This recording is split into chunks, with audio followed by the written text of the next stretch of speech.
हरे कृष्ण, गुरवे दंडवत प्रणाम। गौरचन्द्राय राधिकायै तदालये कृष्णाय कृष्णभक्ताय तद्भक्ताय नमो नमः। कृपया क्षमताम् अपराधिजनम् कलुषायुतसक्तसुदीननरम् सुपथे परिचालय सर्वदिनम्।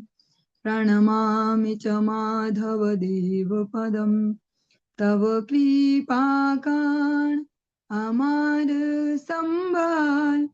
तव कृपा बिने नहीं अन्या बल। कृपा करा प्रभु दिया चिद बल। दास तो मां प्रणमय, दास तो मां प्रणमय। सर्वप्रथम भगवान के अभिन्न प्रकाश विग्रह श्री गुरुपाद पद्म पूज्य पात्र दंडी स्वामी अष्टोत्तर सत श्रीमद भक्ति प्रसाद विष्णु गोस्वामी गुरुदेव महाराज के पावन श्री चरण कमलों में असंख्य कोटि दंडवत ज्ञापित करते हुए उनकी अहेतु की कृपा प्रार्थना करती हूँ। वे अपनी कृपा वर्षण करें जिससे निज कर्ता अभिमान भाव को छोड़कर एकमात्र उनकी वाणी के वाहक के रूप में अपना परिचय दे सकूं। समस्त गुरु परंपरा जय युक्त हो। सपार्षद श्रीमन नित्यानंद प्रभु श्री गौर हरि वृंदावन बिहारी श्री राधा गोपीनाथ भगवान जय युक्त हो। वे हम सभी पर अपनी कृपा वर्षण करें जिससे भगवान के पवित्र नाम और हरि गुरु वैष्णव सेवा में हम सभी की रुचि उत्पन्न हो सके। सायकालीन कक्षा में हम श्रवण कर रहे हैं श्री चैतन्य भागवतम, इसका अंत्य खंड और उसमें भी चतुर्थ अध्याय। आज हम इसकी 365वीं पयार से प्रारंभ करने जा रहे हैं। आज के प्रातःकालीन सत्र में बहुत सुंदर जो जो ये अंत्य खंड हम श्रवण कर रहे हैं, जो उसका प्राण है महाप्रभु की, जो अपनी अंतरंग जो लीलाएं, ऐसी विशिष्ट लीलाएं आज श्री गुरुदेव के मुखारविंद से प्रातःकाल वो उनमें से कुछ कुछ महत्वपूर्ण ऐसी सुंदर सुंदर लीलाएं श्रवण करने को मिले। और ऐसे गुरुजन ही उन कथाओं को वास्तव में प्रकाशित कर सकते हैं। बस केवल मेंढक जैसे इसको रिपीट कर सकते हैं, ऐसे तोता जैसे हमारे इसमें भाव नहीं आएगा। फिर भी हम जो हमारा कर्तव्य उसको करते चलेंगे, जो श्रवण और पठन का। इसी क्रम में आज हम इसको प्रारंभ करते हैं। कल जो हमने प्रसंग सुना था, जो आज आगे बढ़ेगा, एक कुष्ठ रोग जिनके शरीर में हो चुका है, ऐसे व्यक्ति आए हैं और महाप्रभु से अपना इस समस्या का समाधान चाहते हैं। महाप्रभु उनको देखकर बहुत क्रोध भाव से कहते हैं कि जो वैष्णव की निंदा करता है, अभी तुमको एक कम समस्या हुई है, अभी और झेलोगे, अभी और जलोगे इस समस्या में। वैष्णव निंदा जो करता है उसके लिए कहीं भी कोई ठौर नहीं है। हे न महाभागवत शिवाश पंडित, तुई पापी निंदा कैली ताहार चरित। एते के तोर कुष्ठ ज्वाला कौन काज, मूल शास्ता पश्चाते आछेन धर्मराज। एते के अमार दृश्या योग्य नाह तुमी, तुम्हार निष्कृति करी बारे नारी आमी। हे पापी, ये स्वयं श्री महाप्रभु कहते हैं, आज श्री गुरु महाराज जी भी कह देते, मतलब हरि बोल। जैसे भगवान श्री गौर सुंदर ने 24 वर्ष के उपरांत 6 वर्ष तो पूरे भारतवर्ष में सन्यास के उपरांत भ्रमण किया। उसके बाद वे रुके पुरी धाम में, और इसमें से जो 6 वर्ष हैं उन्होंने भक्तों के साथ तो कुछ ऐसे, मतलब बहुत सारे ऐसे जब जो ही भक्त मिल रहे उनके साथ आदान प्रदान व्यवहार का ये सब किया कथा प्रसंग।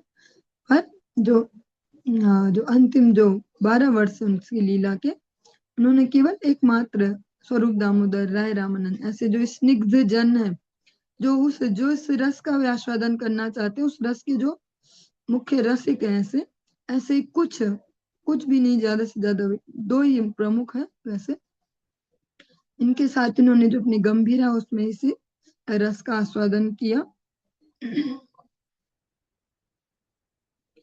हाँ, प्रभु कहते हैं, हे पापी, तूने श्रीवास पंडित जैसे महाभागवत के चरित्र की निंदा की है, अतः तेरे लिए कुष्ठ की जलन कुछ भी नहीं है। तेरे लिए मूल शास्त्र प्रदाता तो आगे धर्मराज हैं। इसलिए तू मेरे देखने योग्य नहीं है, मैं तेरा उद्धार नहीं कर सकता। भगवान ने भी अपने दरवाजे से भगाया, मैं नहीं कर सकता क्योंकि आप वैष्णव निंदक हैं। श्रीवास पंडित जो स्वयं श्री नारद जी का अवतार है, अगर इस परिप्रेक्ष्य में भी ना देखे कोई ने, पर उनके आचरण को देखे कि वे किस प्रकार से भगवान के संकीर्तन में अपना सहयोग देते हैं और उसको आस्वादन करते हैं, करवाते हैं भक्तों को। श्रीवास पंडित जैसा चरित्र दर्शन हो पाना बहुत ही असंभव है। कि जैसे इस जगत में हम देखते हैं कि भैया तब तक सब ठीक है जब तक हमारे घर में विपत्तियां नहीं आई, तब तक तो बहुत अच्छी है भक्ति। अगर हमारे जीवन में कुछ गड़बड़ शुरू होगी तब पता चलता है कि भक्ति ठीक नहीं है। ऐसा श्रीवास पंडित के घर के एक कमरे में भगवान स्वयं श्री भगवान नाम संकीर्तन अपने नाम का आस्वादन कर रहे हैं, दूसरे कमरे में उनका एक पुत्र मृत पड़ा है। फिर भी भगवान के उस संकीर्तन रस में भंग न हो जाए इसलिए उस खबर को भी भगवान तक नहीं पहुंचने देते। इस कोटि के जो भक्त हैं उनकी निंदा करने वाले उस व्यक्ति को कह रहे हैं कि अभी ये कुछ नहीं है जो ये जलन हो रही है तुम्हारे शरीर में इस प्रकार से, इस रोग से, अभी ये तो कुछ भी नहीं है। जो तुमने किया उसके लिए अभी यमराज जी तुम्हारा इंतजार कर रहे हैं, तब तुम्हें पता चलेगा। तुम मेरे सामने मत आओ, मेरी आंखों के आगे आने लायक तुम नहीं हो, मैं भी तुम्हारा कुछ उद्धार नहीं कर सकता। इसकी जो व्याख्या इसको हम श्रवण करते चलेंगे तो हमें बहुत सहायता मिलेगी। वैष्णव सर्व देव पूज्य हैं, सर्व नर पूज्य हैं, सभी प्रकार से सभी के पूज्य हैं। उन वैष्णवों की निंदा करने से निंदक को कुष्ठ व्याधि होती है। श्री गौर सुंदर ने कहा, कुष्ठ रोग की ज्वाला यंत्रणा एवं असुविधा वैष्णव निंदक के लिए अल्प शास्ति मात्र है, ये बहुत कम है, जबकि इस जगत में कितनी भीषण इसको समझा जाता है। यमराज उसे और भी अधिकतर दंड प्रदान करते हैं। इस प्रकार का पापी कभी भी किसी के भी दर्शन योग्य नहीं हो सकता। भगवान उन वैष्णव निंदक पाखंडी को दंड भोग से कभी भी मुक्त नहीं करते। जो हम श्रवण कर रहे हैं तो बहुत खतरनाक से टॉपिक पर श्रवण करना अत्यंत आवश्यक है। प्रथमतः जब ऐसे नए नए नए भक्तों के रूप में, नूतन भक्त के रूप में हम आते हैं इस भक्ति राज्य में, तो हम इसको अलग एंगल से देखते हैं, नाचो गाओ खाओ पियो मस्ती खूब मजा, ऐसा। धीरे धीरे हमें बड़ा भी होना होगा, समझना होगा यहाँ की संवेदनशीलता। भक्तों की जो निंदा है वो किसी भी परिस्थिति में न की जाए, वो भी जो भगवान के आचरणशील भक्त हैं, जिनके नाम प्रचार में स्पेशली, उनकी तो कभी निंदा न की जाए, क्योंकि जो उनके फल होंगे फिर हम भोग नहीं पाएंगे, हमें उतनी जान नहीं होगी उनको भुगतने लायक। से कुष्ठ रोगी सुनी प्रभुर उत्तर, दंते तृण करी बले हैया कातर, किचु न जाने लो मुई आपना खाइया, वैष्णवेर निंदा कैलु प्रमत्त हैया। इसमें बहुत ही संवेदनशील है भक्ति राज्य, मतलब हम अपनी रक्षा करके चल सकते हैं, दूसरों को ऐसे ना देखते रहे, इसमें ऐसे छेद है, इसमें ऐसे छेद है, ऐसे ऐसे। ये हम सभी के लिए इंक्लूडेड मी। हम अगर दूसरों के छेद ढूंढने जाएंगे तो फिर वो उससे बड़े वही छेद हमारे में हो जाएंगे, जिसकी हम जितनी ज्यादा ऐसे आलोचना विवेचना करेंगे, हमें तो लगेगा हम तो बात कर रहे हैं ऐसे, पर कुछ दिन में कुछ समय में हम खुद वैसा ही बन जाएंगे जिसका हम निरंतर चिंतन करते हैं। तो जिसको जिन भी दोषों से बचना हो वह अन्यों में दोष दर्शन न करे, यही भगवान का भी विचार है। अतः अवतार शास्त्री पाइलो उचित, एखनेश्वर तुम्हें चिंत मोर हित, साधुर स्वभाव धर्म दुखी रे उद्धारे, कृत अपराधी रे हो साधु कृपा करे, एते के तुम्हारे मुई लाइनु शरण, तुम्हें उपेक्षिले उद्धारी बेगो न जान, यहाँ रे ये प्रायश्चित तुम्ही सब तुम्ही ज्ञाता, प्रायश्चित बल मुरे तुम्ही सर्व पिता, वैष्णव जने रे निंदन करिलु, उचित तहारे शास्त्रीय पाइलु। वे कुष्ठ रोगी प्रभु का उत्तर सुनकर दांतों में तृण लेकर दीनता पूर्वक कहने लगे, अपना खाकर मैं कुछ नहीं जान पाया, मतलब अपना खाकर मतलब अपनी दुनिया में मस्त रहा, अपना खाना पीना और बस इसमें ही लगा रहा, उसमें मत रहा। मत मतलब एक टाइप से जैसे नशाखोर टाइप, जैसे नशे नस जो नशा करने वाला व्यक्ति टाइप, ऐसे प्रमत्त होकर मैंने वैष्णव की निंदा की है, अतः इसका उचित दंड मुझे मिल गया। आप ईश्वर हैं, अब कृपया मेरे हित के बारे में सोचिए। दुखी का उद्धार करना साधुओं का स्वाभाविक धर्म है। कृत अपराधी पर भी साधु कृपा करते हैं, इस कारण मैं आपकी शरण में आया हुआ हूँ। आप ही ठुकरा देंगे तो मेरा उद्धार कौन करेगा? जिसका जो भी प्रायश्चित है वह सब आप जानते हैं। आप सबके पिता हैं, कृपया मुझे प्रायश्चित बताइए। वैष्णव जनों की मैंने जो निंदा की है उसकी उचित सजा मुझे मिल चुकी है। इसकी भी जो व्याख्या हम श्रवण करते चलेंगे, क्योंकि बहुत ही जिस दिशा में हम आगे बढ़ रहे हैं बहुत ही संवेदनशील विषय है और मेरे अधिकार क्षेत्र से बाहर है, फिर भी गुरु वैष्णव आज्ञा पालन के लिए हम इसको श्रवण कर रहे हैं। कुष्ठ रोगी ने कहा, मैंने बिना समझे उन्मत्त होकर वैष्णवों की निंदा की है। मेरे द्वारा कृत अपराध के लिए जो शास्ति विहित है उसे मैं भोग चुका हूँ। मेरे अपराध के प्रायश्चित के बारे में केवल आप ही जानते हैं। इसके उत्तर में प्रभु ने कहा, यह थोड़ी सी सजा पहले मिली है, परंतु वैष्णव निंदक को यम के द्वारा अशेष यातनाएं देना भी बाकी है, क्योंकि वे स्वयं वैष्णव हैं। जो धर्मराज है वे स्वयं 12 महाजनों में उनका नाम है। यम यातनाओं की संख्या 84,000 श्रेणी की है। जो जिनके प्रति अपराध करता है वे उसे क्षमा कर दे तो उस अपराध का प्रशमन हो जाता है। जिस प्रकार कांटा चुभने से दूसरे कांटे से उसे बाहर निकालना पड़ता है, उसी प्रकार मतलब जिस भी वैष्णव के प्रति हमने कुछ अपराध किया उनसे ही अपना ईगो छोड़ के उनसे ही क्षमा मांग ले, वो बोल दे कि ठीक है, प्रसन्न चित्त होके बोल दे ठीक है भैया आपके प्रति कोई अपराध नहीं, तो ठीक है। नहीं तो अगर भुगतने जाएंगे तो 84,000 टाइप के 84,000 84,000 श्रेणी, टोटल 84,000 नहीं, 84,000 श्रेणी के यहाँ यमदंड है। और वैसे श्री गुरु महाराज जी के मुखारबिंद से श्रवण किया है ऐसे ये वैष्णव अपराध के विषय में। जब सोच समझ के किया जाता है, जो लगा के किसी वैष्णव से दुश्मनी पालेंगे, जबरदस्ती उसके पीछे पड़ेंगे, उसके अनिष्ट के लिए प्लान बनाएंगे, ऐसा ऐसा जो होता है, क्योंकि ये राज्य बहुत ही गंभीर है।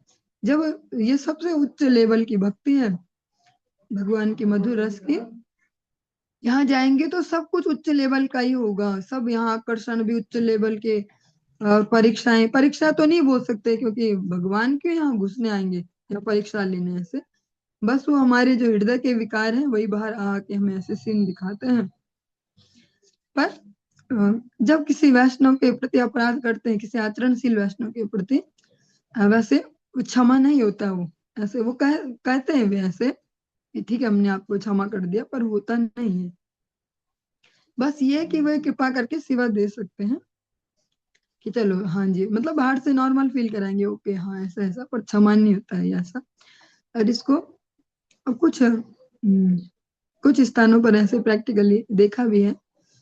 श्री गुरु महाराज के पक्ष में अनेक कुछ इस प्रकार से वैष्णव नाम से परिचित कुछ व्यक्तियों ने उनके प्रति जैसे कुछ भीषण भीषण अपराध किए और फिर आ जाते हैं कि आप हमें क्षमा कर दीजिए। उनको सरल साधु देखकर वे भी बाहर से कहते हैं ठीक है और सेवाओं में लगा देते हैं ठीक है ऐसे साथ में रख। पर वो अपराध जो है, जो सोच समझ के प्लानिंग करके जो किया जाता है उसका कभी शमन नहीं हो सकता। अनजाने कुछ हो जाता तो चलो वो तो वैष्णव ऐसे भी देखते भी नहीं है ऐसे, पर इसीलिए सोच समझ के, पहले ही सोच समझ के आचरण करना अत्यंत आवश्यक है। अगर चुगलीबाजी, निंदाबाजी और दुश्मनी पालना तो फिर भक्ति राज्य में क्या जरूरत है, फिर साधारण जगत में उसके मजे ले सकते हैं, भक्ति राज्य में वो भयंकर हो जाएगा। भक्ति राज्य फिर सबसे खतरनाक जगत बन जाएगा हमारे लिए। जिस प्रकार से आप सभी ने कभी यहाँ सपार्षद प्रभुपाद में भी हमने जो पुस्तिका उसमें भी श्रवण किया था, अभी उन वैष्णव जो गुरु वर्ग उनका नाम ठीक से याद नहीं, शायद नित्य लीला पुरुष श्री भक्ति विवेक भारती गोस्वामी महाराज जी, शायद से अभी कंफर्म नहीं बोल पा रही। उनके जो उपदेशामृतम या जो कुछ ऐसे वाक्य हैं उनमें से एक ये भी था कि जो गुरु पदाश्रय है वो साधारण जीवों के पक्ष में एक बहुत सुंदर बात भी है और बहुत बड़े दुर्भाग्य का कारण भी बन सकता है। मतलब पचा गए तो बहुत बढ़िया, न पचा पाए तो फिर ऐसा बहुत उसकी दुर्गति होगी, वो साधारण जीव से भी ज्यादा भयंकर, ऐसे पापियों से भी ज्यादा दुर्गति इस भक्ति जगत में। तो इसमें बहुत सावधानी से चलने की आवश्यकता है। पहले हमारी जड़ जगत में स्वभाव है चुगली निंदा के, क्योंकि इससे हमें मजा आता है, इससे जीवन चलता है हमारा। अगर हर दिन हम किसी की चर्चा ना करें तो मजा कहाँ आएगा जिंदगी में, ऐसे मजा ही उसमें ही आता है। थोड़े काम धंधे निपटाए फिर बैठे फोन पे या ऐसे आपस में थोड़ी दो चार इधर की के तो लगता है जिंदगी सही चल रही है। पर वैष्णव जगत में ये नहीं चल पाएगा। प्रभु बले वैष्णव निंदाए जान, कुष्ठ रोग को न तार शास्ति ये लिखान।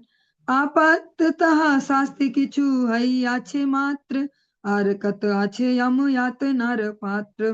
84 सहस्त्र यम यातना प्रत्यक्षे, पुनः पुनः करी भुंजे वैष्णव निंदके।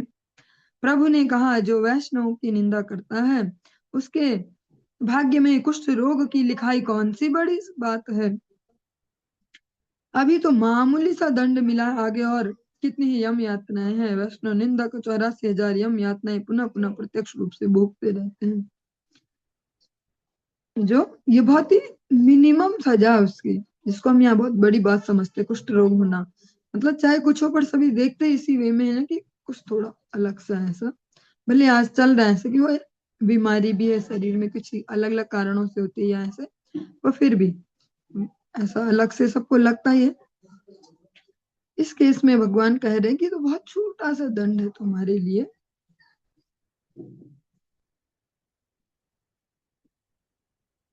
तल कुष्ठ रोगी तुम्हें शिवा शेर स्थाने, सत्वरे पड़ाया गिया ताहार चरणे। तार ठाई तुम्हें करी आछ अपराध, निष्कृति तो मारती हूँ करी ले प्रसाद। कांटा फूटे यही मुखे से ही मुखे आए, पाए कांटा फूटिले की स्कंधे बाहिर आए।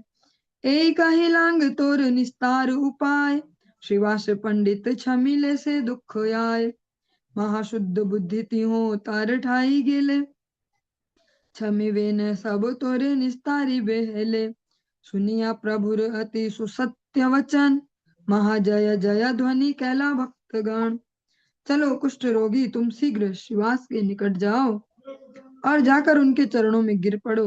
तुमने उनके निकट अपराध किया है, उन्हें कृपा करने से, उन्हें नहीं उनकी उनकी कृपा करने से तुम्हारा उद्धार हो जाएगा।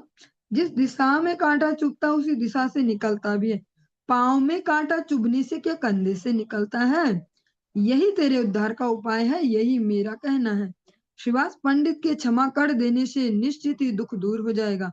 वे महा शुद्ध बुद्धि संपन्न है, उनके निकट जाने से वे तेरा सब कुछ क्षमा कर देंगे, सब अपराध, और आसानी से तेरा उद्धार हो जाएगा। प्रभु के अति सुसत्य वचन सुनकर भक्तगण महाजय ध्वनि करने लगे। से कुष्ठ रोगी सुनी प्रभुर वचन, दंडवत हैया चलिला तत्क्षण। से कुष्ठ रोगी पाई श्रीवास प्रसाद, मुक्त हेल खंडिल सकल अपराध। वह कुष्ठ रोगी प्रभु के वचन सुनकर दंडवत प्रणति निवेदन पूर्वक उसी क्षण चल दिए। वह कुष्ठ रोगी श्रीवास की कृपा प्राप्त करके मुक्त हो गया, उसका सभी अपराध विनष्ट हो गया। ये कोई कहानी नहीं है, कथा है। कहानी और कथा में बहुत बड़ा अंतर है। कहानी कोई भी बना सकता है, कथा सत्य होती है। श्रीवास पंडित जी के से क्षमा मांगने पर उनका वो जो दुख है वो दूर हो गया। यतेक अनर्थ आया वैष्णव निंदाय, आपने कहिला ए श्री वैकुंठ राय। तथापि हा वैष्णवे रे निंदे यही जान, कार्य शास्ता अच्छे श्री चैतन्य नारायण। वैष्णव निंदा से सभी प्रकार का अनर्थ होता है, श्री वैकुंठ के अधिपति ने स्वयं यही कहा है। फिर भी जो वैष्णवों की निंदा करता है श्री चैतन्य नारायण उसे शास्ति प्रदान करते हैं। वैष्णवे वैष्णवे ये देखा गाला गाली, परमार्थे नहे इथे कृष्ण कुतूहली। सत्यभामा रुक्मिणी ये गाला गालियेन, परमार्थे एक ताना देखी भिन्न हेन। ए मत वैष्णवे वैष्णवे भिन्न नाय, भिन्न करायेन संग चैतन्य गोसाई। इथे यही एक वैष्णवेर पक्ष हाय, अन्य वैष्णवेर निंदे से ही आए छाय। वैष्णवों के बीच आपस में जो ऐसे दिखता है, आप शब्दबाजी चल रही हो, कोई एक दूसरे को कुछ ऐसे वचन बोल रहे हो, कटु वचन, वह पारमार्थिक नहीं है, वो वास्तविक नहीं है, मतलब वो एक्चुअल नहीं है। इसमें कौतुकी कृष्ण का हाथ है। इसीलिए गुरु महाराज जी अन्य वैष्णव कहते हैं जो वैष्णव के झगड़े दिखते हैं वो भगवान का खेला है, मतलब भगवान उसमें आनंद ले रहे, भगवान उसको अपने आनंद के लिए करा रहे हैं। सत्यभामा और रुक्मणी के बीच में जो ऐसी कलह होने पर भी वे दोनों जैसे परमार्थतः एक हैं, देखने में भलाई वे भिन्न प्रतीत होते हैं। ऐसे तो अलग अलग हैं, दो स्वरूप हैं, लेकिन तत्वतः एक हैं। इस प्रकार से वैष्णव में भिन्नता नहीं है। अलग भाव देकर चैतन्य गोसाई कौतुक रचाते हैं। ऐसे में जो एक वैष्णव का पक्ष लेकर दूसरे वैष्णव की निंदा करता हुआ विनाश को प्राप्त होता है। मतलब जो छोटे छोटे ऐसे खिलाड़ी हैं, वे बड़े खिलाड़ियों की जंग में ना कूदे, वे अपने आप की रक्षा करें। मतलब हाथियों की लड़ाई में छोटे जानवर ना जाए। ऐसे मूढ़ व्यक्ति वैष्णव गणों के बीच में परस्पर कलह को देखकर उसे अवैष्णव की कलह की भांति समझते हैं, परंतु वह वैसे नहीं है। इसमें कृष्ण प्रीति संवर्धित होती है। रुक्मणी और सत्यभामा आदि प्रतिस्पर्धा में एक दूसरे की निंदा करके जो कृष्ण प्रीति संग्रहित करती हैं, उस कलह एवं प्रतिस्पर्धा में कृष्ण प्रेम का उदय होता है। अतः वैष्णव में कलह और मतभेद उत्पन्न करवाकर श्री चैतन्य देव ने जगत में विविधमान विषय समूहों के सिद्धांत की स्थापना की है। एक हस्तेश्वरेर सेवा केवल, आर हस्ते दुख दिले तार की कुशल। ए मत सर्वभक्त कृष्णेर शरीर, इहा बुझे ये हाय परम महाधीर। अभेद दुष्टिते कृष्ण वैष्णव भजिया, ये कृष्ण चरण सेवे ये आय तरिया। ये गाय ये सुने ये सकल पुण्य कथा, वैष्णवापराध तार न जन्मे सर्वथा। केवल एक हाथ से ईश्वर की सेवा करके दूसरे हाथ से उन्हें दुख देने से उनका क्या कुशल होगा। इसी प्रकार से सभी भक्तगण कृष्ण के शरीर हैं, जो परम महाधीर हैं, वह इसे समझते हैं।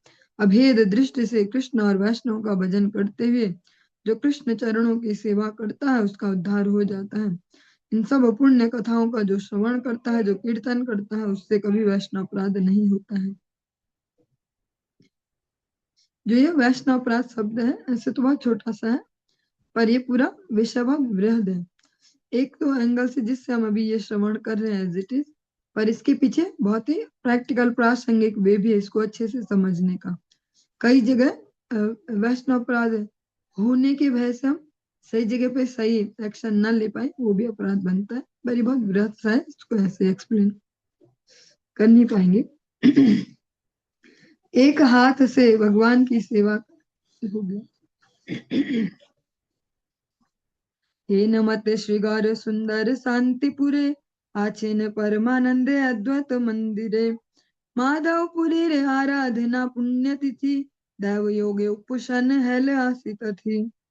इस प्रकार से श्री गौर सुंदर शांतिपुर में अद्वैत के मंदिर में परमानंद के साथ विराजित थे।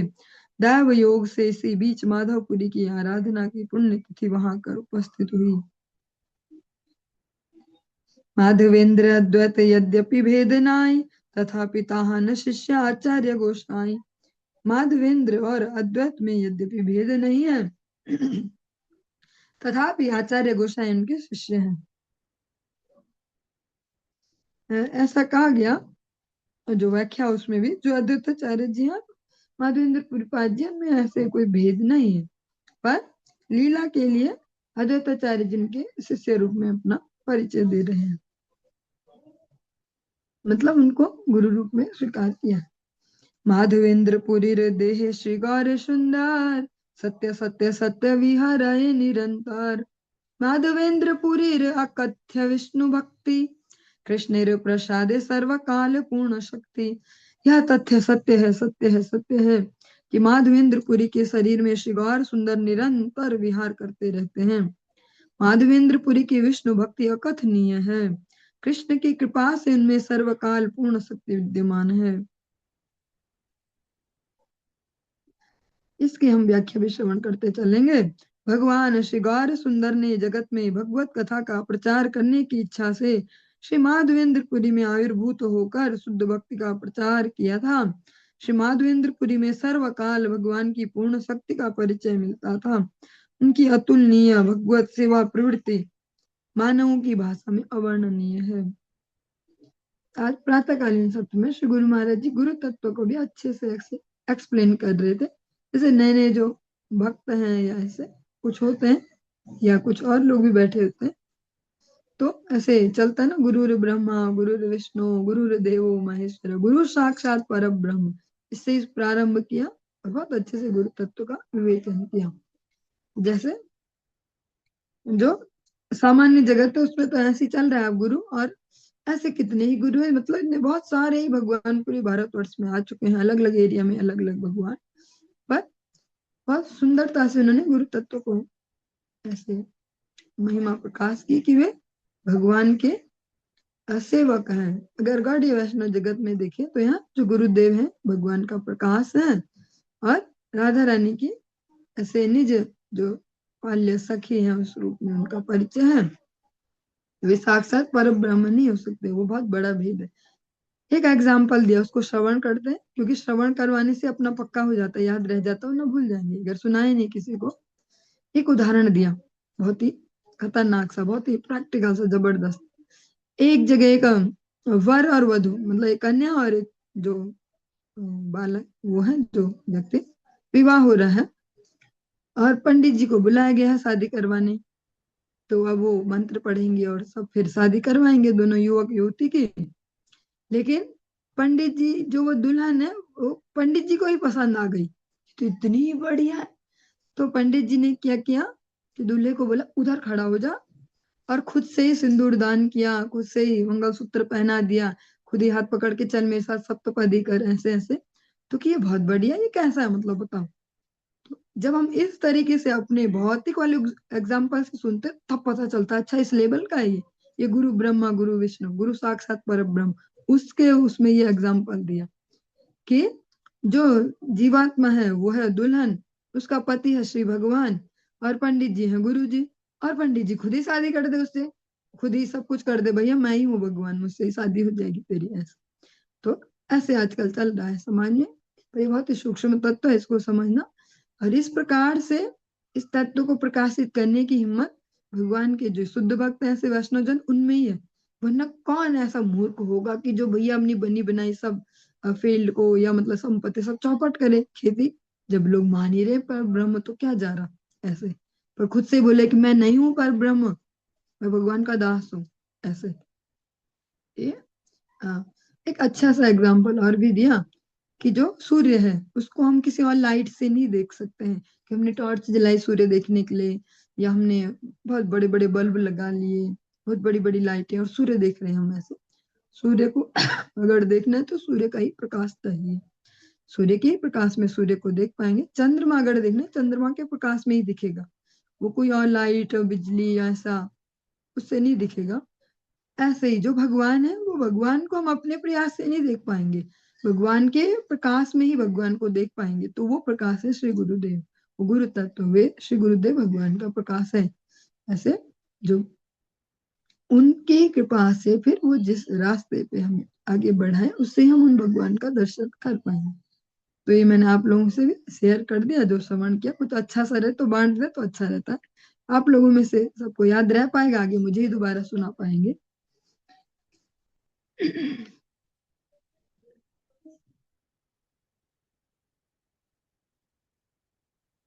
माधवेंद्र पुरी हृदय श्रृंगार सुंदर सत, ये हो गया।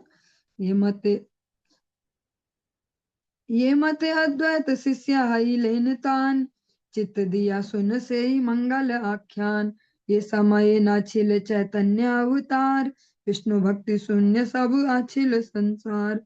तखने माधवेंद्र चैतन्य कृपाय, प्रेम सुख सिंधु माझे भाषे न सदाय। निरवधि देह रोम हर्ष अश्रुकंप, हुंकार गर्जन महाहास्य स्तंभ घर्म। निरवधि गोविंदेर ध्याने नाही बाह्य, आपने ओ ना जाने न की करे न कार्य। पथे चली आई ते ओ आपना आपनी, नाचे न परम रंगे करी हरिध्वनि। कखनो वाहे न से आनंद मूर्छा है, दुई तीन प्रहारे ओ देहे वाही अनाय। कखन विरहे करे न रोदान, गंगा धारा बहे न अद्भुत कथान। कखन हासे न अति अट्ट अट्टहास, परानंद रसे क्षण हय दिग्वास। अद्वैत जिस प्रकार से माधवेंद्रपुरी के शिष्य बने, उस मंगल आख्यान को एकाग्र चित्त से सुनिए। जिस समय चैतन्य का अवतार नहीं हुआ था, सारा संसार विष्णु भक्ति रहित था। उस समय में भी चैतन्य की कृपा से माधवेंद्रपुरी निरंतर प्रेम के सुख सागर में बहते रहते थे। सारा संसार विष्णु भक्ति रहित था, फिर भी माधवेंद्रपुरी पाद जी कृष्ण भक्ति की जो धारा उसमें निरंतर बहते रहते थे, क्योंकि वो साधारण जीव नहीं है जगत के कि जो इन्फेक्शन आसपास है वो उनको भी फैल जाए। उनके शरीर में निरवधि रोम, हर्ष, अश्रु, कंप, हुंकार, गर्जन, महाहास्य, स्तंभ, गर्म आदि महाभाव दिखाई देते रहते थे। निरावधि गोविंद के ध्यान में रहने के कारण उनको बाहरी सुध बुध नहीं रहती थी। वे स्वयं भी नहीं जानते थे कि क्या कर रहे हैं। मार्ग पर चलते समय भी अपने आप परम आनंद के साथ हरि ध्वनि पूर्वक नृत्य करते रहते थे। कभी कभी आनंद में ऐसे मूर्छित हो जाते थे, 2-3 प्रहरों तक भी देह में बाह्य ज्ञान नहीं रहता था। कभी कभी विरह में ऐसा क्रंदन किया करते थे, लगता था जैसे गंगा की धाराएं बह रही हों। यह सब अद्भुत कथन था। कभी कभी खिलखिलाकर बहुत हंसते थे, क्षण में परानंद रस में दिगंबर हो जाया करते थे। जो हम श्रवण कर रहे हैं सारे प्रसंग आपस में को रिलेटेड है। पहले हमने श्रवण किया वैष्णव अपराध, अब श्रवण कर रहे प्रेम धारा भगवान के नाम की, भगवान के रस की। तो जो निरपराध जो हृदय होगा उसमें ही ये धाराएं गुरु वैष्णव की कृपा से उत्पन्न हो पाएंगी, अपराधी हृदय में नहीं हो पाएगा। जैसा कि बहुत दिनों से हमने श्रवण नहीं किया श्लोक, आज फिर से याद कर लेते हैं। रूप गोस्वामी पाद जी कहते हैं,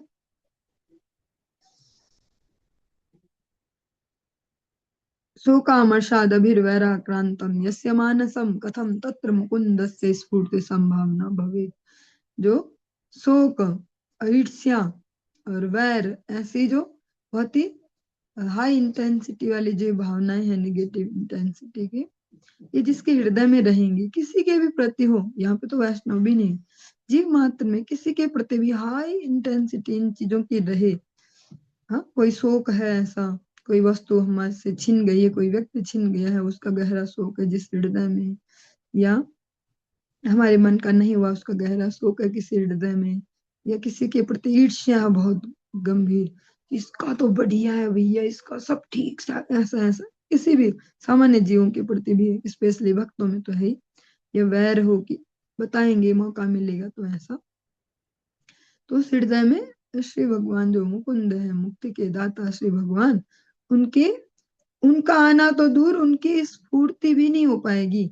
वो लोगों को ही देखता रह जाएगा, उन भक्तों को जो इस रस को आस्वादन करते कि इनको क्या मजा आता है, ये ऐसे कैसे हैं ये ऐसे, क्योंकि उस हृदय में वैसा कुछ अनुकूलता है ही नहीं कि वो स्फूर्ति भगवान की वहां हो पाए। माधवेंद्र पुरीपाद जी ऐसे ही विशुद्ध भक्त हैं जिनके हृदय में निरंतर ये बहता है। हमारे हृदय कैसे अभी, कभी जब जैसे गुरु महाराज जी हैं ऐसे शुद्ध वैष्णव के सन्निधि में रहते हैं, तब कुछ लगता है थोड़ा सा ठंडक आई, जरा ठीक ठाक है थोड़ा सा, और फिर वो अपनी उसमें ही चले जाते हैं अपने खड्डे में वापस। लेकिन ऐसे जो शुद्ध वैष्णव उनके हृदय में निरंतर वो भगवान की विधाराएं बहती रहती हैं। इसीलिए दोनों ही बातों को समझना परम आवश्यक है कि अगर सच में हम इसी भक्ति मार्ग के, इसी बाजार के खरीदार हैं, तो हमें फिर जोर लगा के निंदा आदि से बचना पड़ेगा। उतना अपने जीवन पर फोकस कर सकते हैं, अपने भक्ति जीवन पर, कि हम और क्या सुधार कर सकते हैं और क्या है ऐसा सीख सकते हैं जो हम वो हाई इंटेंसिटी वहां न लगा के रात दिन किसी का चिंतन करो, बताऊंगे अभी जब मौका मिलेगा तब बताएंगे, या ऐसा या वैसा, अलग अलग टाइप से। आज के दिन में जो समय चल रहा है बहुत ही निगेटिव ऊर्जाओं का है, सोशल मीडिया की वजह से और भी ज्यादा। सभी लोग अपने अपने भाव अपने स्टेटस में दिखाते रहते हैं, सारी दुनिया को दिखाते हैं, उससे उन भावों की और इंटेंसिटी और बढ़ जाती है। मतलब एग्जाम्पल के लिए हम किसी से बहुत बैर है, फिर हमने उस वैर से रिलेटेड कोई वहां से लीक क्लिप और लगाई यहाँ, फिर जो जो देख रहे हैं ना वो मूर्ख नहीं है, लगाने वाला तो मूर्ख है पर देखने वाले मूर्ख नहीं है। तो वो देख देख के समझ जाते हैं अंदर की भावना किस भावना से ग्रसित होके लगा, फिर उन्हें अच्छा ऐसा ऐसा, तो उससे और निगेटिविटी हमारे जीवन में आते जाती है।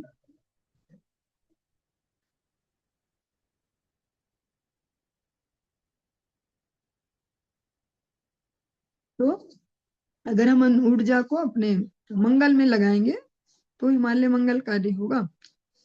चलिए आज के इस प्रसंग को हम यहीं पे विश्राम देंगे। इससे आगे हम कल की कक्षा में श्रवण करेंगे।